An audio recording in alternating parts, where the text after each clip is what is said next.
1 Coríntios capítulo 15, versículo 9, 10 e 11. Irei ler a palavra de Deus e eu convido os irmãos a acompanhar a leitura. Diz assim a palavra do Senhor: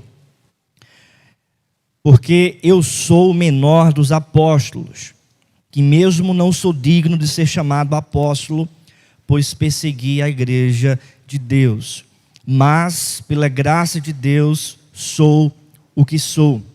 E a sua graça que me foi concedida não se tornou vã. Antes trabalhei muito mais do que todos eles. Todavia, não eu, mas a graça de Deus comigo. Portanto, seja eu ou sejam eles, assim pregamos e assim crestes. Vamos orar. Feche os seus olhos. Senhor Deus, amado Pai, nós te pedimos, ó Deus, que o Senhor nesse momento nos conceda graça da parte do Senhor, que possamos, ó Deus, ouvir a Tua voz, sermos instruídos, ó Deus, pela Tua palavra. Nos ensina, Deus, nessa manhã. É o que nós te pedimos em nome de Jesus Cristo. Amém. Meu querido irmão, minha querida irmã, como está a sua vida? Como está a sua vida cristã? Você já fez essa pergunta para Deus, se a sua vida cristã ela é autêntica? Quando nós olhamos para o texto que nós acabamos de ler, o apóstolo Paulo, ele fala sobre a sua vida. Na verdade, nesses 3 versículos, o apóstolo Paulo fala um pouco da sua vida cristã e da autenticidade da sua vida cristã. O apóstolo Paulo, na verdade, começa esse capítulo de número 15, falando do evangelho que ele recebeu e entregando esse evangelho para a igreja em Corinto. No versículo de número 3, diz o texto: antes de tudo vos entreguei o que também recebi, que Cristo Jesus morreu pelos nossos pecados, segundo as Escrituras, e que foi sepultado e ressuscitou ao 3º dia, segundo as Escrituras. E apareceu a Cefas e depois aos 12. A partir daí, o apóstolo Paulo fala sobre a ressurreição de Cristo e como também Cristo apareceu para ele, para Paulo, que foi chamado por Cristo para ser apóstolo. Só que, a partir do versículo 9, é como se o apóstolo Paulo estivesse dando uma pausa nesse assunto que se chama ressurreição e começa a falar sobre a sua vida em particular, de como o evangelho mudou a sua vida, de como Cristo ressurreto transformou a vida do apóstolo Paulo. A partir do versículo de número 11, ou melhor, versículo 12, o apóstolo Paulo retorna no assunto da ressurreição de Cristo. Versículo 9, 10 e 11, portanto, é uma pausa que o apóstolo Paulo dá nesse texto para falar da sua vida cristã e como a sua vida tinha sido transformada, impactada pela mensagem do Evangelho de Jesus Cristo, ou seja, a verdade que Jesus foi crucificado pelos nossos pecados, foi sepultado e ao 3º dia ressuscitou. O apóstolo Paulo fala sobre a sua vida cristã, autêntica, impactada pela verdade do Evangelho de Cristo. E a primeira verdade, meu querido irmão, dessa vida cristã apresentada pelo apóstolo Paulo, a primeira marca dessa vida cristã é que a vida cristã é marcada pela graça de Deus. A vida cristã é marcada pela graça de Deus. Acompanhe comigo o versículo de número 9. Vamos ler juntos em uma só voz. Porque eu sou o menor dos apóstolos, que mesmo não sou digno de ser chamado apóstolo, pois persegui a igreja de Deus. Verso 10. Mas, pela graça de Deus, sou o que sou. E a sua graça que me foi concedida não se tornou vã. Antes trabalhei muito mais do que todos eles. Todavia, não eu, mas a graça de Deus comigo. A graça de Deus comigo. Essa palavra graça aparece 3 vezes aqui no versículo de número 10. Mas, pela graça, e a sua graça, mas a graça de Deus comigo.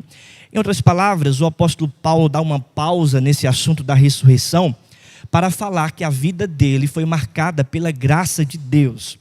Ou seja, esta é uma marca de uma vida cristã autêntica, a graça de Deus. Meu querido irmão, o apóstolo Paulo fala sobre essa graça que o alcançou, mas Paulo também aqui nesse texto trata sobre essa graça que tem acompanhado a vida do apóstolo. Em outras palavras, meu querido irmão, o que o apóstolo Paulo está nos ensinando é que a graça de Deus não está apenas no momento de conversão. Ou seja, a graça não diz respeito apenas ao momento da nossa salvação, da nossa conversão. Mas a graça de Deus diz respeito também a toda a nossa vida cristã. Nós somos salvos pela graça, mas também é essa graça que sustenta essa salvação na nossa vida, essa graça que sustenta o nosso trabalho cristão, essa graça que sustenta o nosso ministério. Foi essa graça de Deus que sustentou a vida do apóstolo Paulo, porque ele mesmo diz, pela graça sou o que sou. E a sua graça que me foi concedida não se tornou vã. Antes trabalhei muito mais do que a todos eles. Todavia não eu, mas ele trabalhou por causa da graça de Deus que estava com ele. Ou seja, nós somos o que somos por causa da graça de Deus. Nós temos uma nova vida espiritual por causa da graça de Deus. Nós somos uma nova criatura em Cristo Jesus por causa da graça de Deus. Nós temos vida eterna por causa da graça de Deus. Nós temos nova vida com o Pai e relacionamento com Ele por causa da graça de Deus. Mas também nós continuamos nessa vida cristã por causa da graça de Deus. Mas também nós vivemos em santidade por causa da graça de Deus. Mas também nós vamos continuar nesse caminho que se chama o caminho do Senhor por causa também da graça de Deus. Em outras palavras, na vida cristã, nada é pelos méritos humanos. A vida cristã não é pautada pela meritocracia, mas a vida cristã é marcada pela graça do Senhor Jesus. Você permanece no caminho do Senhor, não por causa dos seus méritos, mas por causa da graça de Deus na sua vida. Você trabalha para o Senhor não por causa da tua capacidade, nem por causa dos teus esforços, mas por causa da graça de Deus na sua vida. O que é graça? Graça é um favor do Pai que não merecemos. Nós não merecemos, mas Ele manifesta a sua graça. Nós não merecemos, mas Ele sustenta a nossa vida. É graça, meu querido irmão, do começo ao fim. É por isso que o apóstolo Paulo, escrevendo a sua carta para Timóteo, ele diz para Timóteo, que já era crente, que era pastor na igreja em Éfeso, ele diz: Timóteo, fortifica-te na graça que está em Cristo Jesus. Ou seja, meu irmão, você é salvo pela graça, mas você recebe força para viver a vida cristã também pela graça de Deus. A segunda verdade, a segunda marca de uma vida cristã apresentada por essa luz da vida do apóstolo Paulo é que a vida cristã é marcada pelo serviço. A vida cristã é marcada pelo serviço. No versículo 10, o apóstolo Paulo diz: mas pela graça de Deus sou o que sou. Ou seja, a identidade de Paulo é oriunda da graça. Mas veja como Paulo continua esse assunto e diz: e a sua graça me foi concedida, não se tornou vã, antes trabalhei muito mais do que todos eles. Trabalhei muito mais do que todos eles. Alguém pode perguntar: mas o apóstolo Paulo está aqui se vangloriando porque trabalhou mais? A resposta é não. Porque logo no versículo de número 9, o apóstolo Paulo disse que é o menor dos apóstolos. Porque eu sou o menor dos apóstolos. E Paulo ainda disse que não é chamado digno de ser chamado apóstolo. Mas, não por ele, pela graça de Deus, ele trabalhou nesse ministério que Deus o chamou para pregar o evangelho aos gentios. O que isso significa? Que a vida do apóstolo Paulo era marcada por esse serviço, por esse trabalho. Paulo foi impactado por essa mensagem que ele havia recebido no versículo 3, a mensagem do evangelho. Ele foi contemplado pelo Jesus Cristo ressurreto. Cristo apareceu para ele e o chamou para ser apóstolo aos gentios. E nós vamos perceber muito bem isso lá em Gálatas, capítulo de número 2. O que nós percebemos, portanto, é que o apóstolo Paulo está apresentando mais uma marca da vida cristã, que é esse serviço, que é esse trabalho na obra do Senhor. Meu querido irmão, uma vida realmente impactada pela presença de Jesus é uma vida que serve, é uma vida que está disposta a trabalhar na obra de Deus. O que isso significa para a igreja? Significa, meu querido irmão, que nós não estamos aqui na igreja para sermos servidos, mas nós estamos aqui na igreja para servir ao nosso Rei Jesus. Nós não estamos aqui na igreja para termos um momento de entretenimento, não é isso a proposta. Mas a proposta de uma vida cristã é que nós estamos aqui na igreja para trabalhar na obra do Senhor, para servir aquele que nos salvou.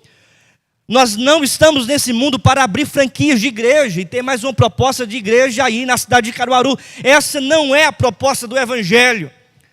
Mas a proposta do evangelho para a nossa vida é satisfazer aquele que nos arregimentou, ou seja, servir aquele que nos salvou, Jesus Cristo. Ou seja, meu querido irmão, a vida cristã, ela é marcada por esse serviço a Deus. Eu fico muitas vezes perplexo com a vontade das pessoas de irem para a igreja, né? A perspectiva das pessoas muitas vezes de irem para a igreja. Muitas vezes é de ouvir uma boa música, ou de ouvir uma boa mensagem. Às vezes é de levar até os filhos apenas para ter um momento ali com as professoras, pensando os pais em, infelizmente, essa é a verdade, se livrar um pouco dos seus filhos. Chegou até uma vez uma pessoa que disse para mim: pastor, se não tiver classe para as crianças, eu não vou. A resposta que me veio à mente foi: então, minha irmã, não vá. Por quê? Porque nós não estamos na igreja para sermos servidos por uma empresa. Nós não estamos numa igreja para sermos servidos, né, pelo CNPJ de uma empresa que pode nos oferecer cuidados para os filhos, uma boa música e uma boa reflexão que eu possa ter disposição para passar a semana. Essa não é a proposta de Deus para você vir à igreja. Mas a proposta de Deus para você sair da sua casa e ir para a igreja é de servir ao Senhor, é de cultuar a Deus, é de glorificar aquele que te salvou. Quando a gente olha, por exemplo, para as palavras do apóstolo Paulo, em 2 Timóteo, capítulo 2, versículo de número 3, Paulo diz para Timóteo: participa dos meus sofrimentos como bom soldado de Cristo Jesus. Só que ao contrário de hoje, as pessoas não querem mais sofrer por causa de Cristo. As pessoas não querem mais ser um soldado de Cristo Jesus, servindo e trabalhando para o Senhor. As pessoas hoje em dia querem ser servidas. As pessoas querem desfrutar daquilo que as igrejas hoje em dia podem proporcionar. Elas não querem sofrer. Mas a vida cristã é marcada pelo serviço, e muitas vezes esse serviço leva também o sofrimento. Paulo diz: participa dos meus sofrimentos como um bom soldado de Cristo Jesus. Nenhum soldado em serviço se envolve nos negócios dessa vida. O que me chama a atenção é que muitas pessoas hoje em dia não querem mais se envolver com as coisas de Deus, com o trabalho de Deus, mas elas se preocupam mais em se envolverem com as coisas desta vida, com os negócios desta vida. A prioridade de muitos não é mais o reino de Cristo, mas a prioridade de muitos é a empresa, é o trabalho, é a vida acadêmica, é o mestrado, é o doutorado. São todas as coisas desse mundo menos o reino de Deus. Meu querido irmão, uma vida cristã, ela é marcada pela prioridade do reino de Deus, pelo serviço ao reino do Senhor Jesus. A sua vida cristã é autêntica, tem essa marca, tem essa característica. E Paulo continua ainda lá em 2 Timóteo capítulo 2, verso 4, parte B. Porque o seu objetivo é satisfazer aquele que o arregimentou. Ou seja, nós precisamos, devemos servir ao Senhor. O nosso objetivo não é satisfazer a nós mesmos. O nosso objetivo, meu querido irmão, minha querida irmã, é satisfazer a Cristo, o nosso Redentor. Essa é uma outra marca de uma vida cristã autêntica. Terceira e última marca de uma vida cristã é apresentada pelo apóstolo Paulo aqui no versículo de número 11. Veja o que diz, vamos ler juntos o verso 11, 1 Coríntios capítulo 15, continuando o texto, verso 11. Vamos lá? Portanto, seja eu ou sejam eles, assim pregamos e assim crestes. A vida cristã é marcada pela comunhão. Paulo diz, seja eu ou sejam eles. Eles quem? Os outros apóstolos. Paulo está se colocando aqui em um colegiado apostólico, dizendo a mesma verdade. É a mesma igreja, é a mesma doutrina. Nós estamos fundamentados na verdade de Cristo, na graça de Deus, trabalhando para o Senhor, e nós pregamos a mesma verdade. Aquilo que pregamos é aquilo que vocês também creram. O que me chama a atenção, meu querido irmão, é que essa comunhão aqui apresentada pelo apóstolo Paulo está fundamentada na verdade única que é o Evangelho de Cristo. Isso nos faz crer que não existe comunhão se não houver fundamento teológico. Não existe comunhão se não existir verdade teológica. Ou seja, Paulo diz, portanto, seja eu ou sejam eles, assim pregamos. Pregamos o quê? A verdade de que Jesus Cristo foi crucificado pelos nossos pecados, a verdade de que ele foi sepultado e que ele ressuscitou ao terceiro dia, e tudo isso é graça de Deus para a salvação do perdido. A comunhão, portanto, está fundamentada na verdade teológica.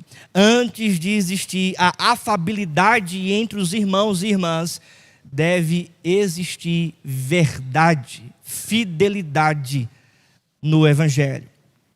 Eu gostaria de ilustrar um pouco, relatando para os irmãos a conversa que Martyn Lloyd-Jones teve com o evangelista Billy Graham. Billy Graham, fazendo as suas cruzadas evangelísticas pela América do Norte, ele chamou o Martyn Lloyd-Jones para pregar em uma dessas cruzadas evangelísticas. Martyn Lloyd-Jones é um dos grandes pregadores da história do cristianismo, escreveu um clássico que se chama Pregação e Pregadores. E Billy Graham convidou o Martyn Lloyd-Jones para pregar. Só que Martyn Lloyd-Jones, ele respondeu para Billy Graham dessa forma: eu vou, mas eu apresento primeiro duas coisas para que eu possa pregar na sua conferência. A primeira delas é que não esteja na plataforma, no púlpito, os liberais que não acreditam que a palavra de Deus é a palavra de Deus. Ele não queria dividir o púlpito com liberais que não acreditavam na infabilidade e inerrância das Escrituras. Ele colocou essa proposta porque ele não acreditava na comunhão com pessoas que não acreditavam na Bíblia. Não acreditava na comunhão de pessoas que não acreditavam nas Sagradas Escrituras. A segunda coisa que Martyn Lloyd-Jones exigiu de Billy Graham foi também que ele não fizesse aqueles apelos emocionalistas, porque nas palavras de Martyn Lloyd-Jones, aqueles apelos levavam as pessoas a uma conversão superficial. E Billy Graham respondeu da seguinte forma para Martyn Lloyd-Jones: os apelos, tudo bem. Mas eu não posso privar o púlpito e a plataforma dessas cruzadas evangelísticas dos pastores liberais, porque são eles que financiam essas cruzadas e o meu ministério. Martyn Lloyd-Jones, por sua vez, respondeu: então eu não vou, porque o que importa é a fidelidade a Deus, que está acima de toda e qualquer afabilidade humana. Em outras palavras, meu querido irmão, só existe comunhão se estivermos fundamentados na verdade do Evangelho. Essa comunhão, portanto, fundamentada na verdade do Evangelho, consolida a afabilidade entre os irmãos e entre a igreja. Porque Paulo diz, no versículo 11, seja eu ou sejam eles, assim pregamos. Há comunhão entre Paulo e os outros apóstolos. Você vive em comunhão? Você vive em comunhão com a igreja? Você vive em comunhão com seus irmãos? Não há disputa no reino de Deus. Não há guerra no meio da igreja. Não deve existir nenhum tipo de dificuldade que manche a unidade do corpo de Cristo. Estas são as marcas apresentadas pelo apóstolo Paulo da sua vida cristã: a graça, o serviço e a unidade. Eu pergunto para você, como é que está a sua vida? Como está a sua vida cristã? Existe autenticidade no seu cristianismo? A sua vida cristã é marcada pela graça, pelo serviço a Deus, pela comunhão com a igreja? Meu querido irmão, que essas marcas sejam as marcas da nossa vida. Amém? Vamos orar, feche os seus olhos. Senhor Deus, amado Pai, nós te rendemos graças, ó Deus, porque sabemos que o que somos, ó Deus, vem de Ti, vem da Tua graça. Se trabalhamos é por causa da graça do Senhor. Não é mérito nosso, mas é mérito de Cristo Jesus, o nosso Redentor. Ó Deus, consolida essas marcas em nossa vida. Possamos, ó Deus, cada vez mais servir ao Senhor Jesus, trabalhar em Tua obra e buscar, ó Deus, comunhão com a igreja, comunhão com os nossos irmãos, considerando, ó Deus, que essa comunhão deve estar bem consolidada na verdade do Evangelho de Jesus. Assim nós oramos e te pedimos isso em Teu nome. Amém. Meus irmãos, gostaria de convidar os oficiais da igreja, o pastor Erivaldo, para vir aqui à frente. Hoje à noite é culto de ceia, então nós vamos ter um momento ainda de oração.